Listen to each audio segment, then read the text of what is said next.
शेतकऱ्यालाही कोणतीही जात नसते म्हणून राष्ट्रवादी काँग्रेसचे शरदचंद्र पवार गटाचे आमदार मान्य रोहितदादा पवार हे पंढरपूर या ठिकाणी उपोषणाला बसले असून आज त्यांचा 4था दिवस आहे मित्रांनो, आणि त्यांना शेतकरी माध्यमातून मोठ्या प्रमाणात पाठिंबा देत आहे।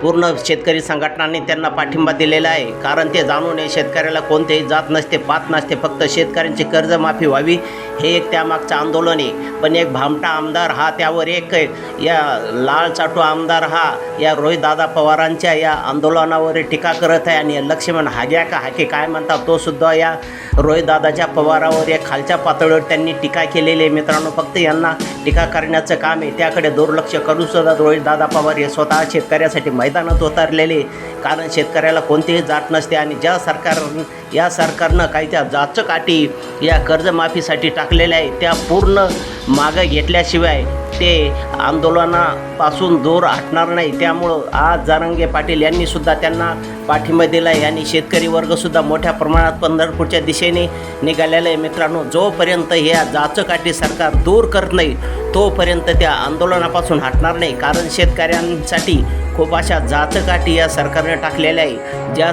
सरकारनं 2017-2019मध्ये कर्जमाफीचा लाभ घेतलेला आहे, म्हणजे त्यांना डबल कर्जमाफी देण्यात येणार नाही आहे। त्यामुळं हे शेतकरी चिडलेला आहे मित्रांनो, आणि त्यासाठी रोहितदादा पवार हे मैदानात उतरले असून आपण सुद्धा त्यांना एक पाठिंबा द्यायला पाहिजे मित्रांनो। विरोधी पक्षाचा आमदार असून ते आपल्यासाठी मैदानात उतरले, त्यामुळे विरोधी पक्ष कोणताही असो त्याचे आपलं काही घेणं देणं नाही, पण ते शेतकऱ्यासाठीच एक आंदोलन करतात आणि शेतकऱ्याची कर्जमाफी व्हावं म्हणून ते आंदोलनात बसलेले आहे। त्यामुळं मोठ्या प्रमाणात आपण त्यांना पाठिंबा दिलेला आहे, कारण सरकारच्या या जाचकाठी तेव्हाच पाठिंबा घेतल्याशिवाय ते उठणार नाही।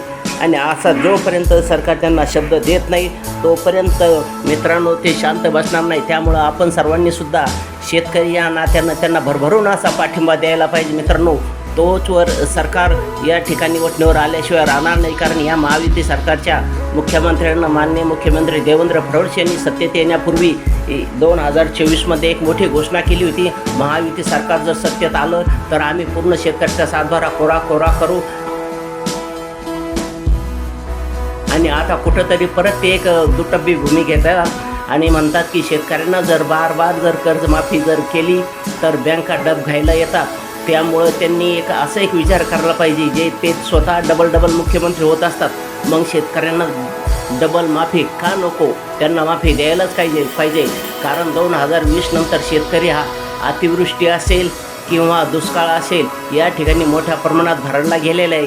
शेतीचं उत्पन्नसुद्धा निघत नाही मित्रांनो। आपण जर बघितलं असेल शेतीमालाला भाव नाही आहे, आणि जे खताचे औषधाचे मोठ्या प्रमाणात भाव वाढलेले, त्यामुळे शेतकरी मेटाकुटीस आलेला आहे। त्यामुळं कर्जमाफी व्हायला पाहिजे, आणि आपण सर्वांनी मिळून रोहितदादा पवार यांना पाठिंबा द्यायला आहे। ते कोणत्याही पक्षाचे असो मित्रांनो, फक्त त्यांनी शेतकरी काही डोळ्यासमोर ठेवून तो कोणत्याही जातीचा असो त्या सर्वांसाठी त्यांनी एक अन्न त्याग व पोषण पंढरपूर या ठिकाणी दिलेलं आहे। पण काही लाल चाटू आमदार या सरकारचे मित्रांनो त्यांच्यावर एक टीका करत आहे आणि स्टंटबाजी समजत आहे मित्रांनो।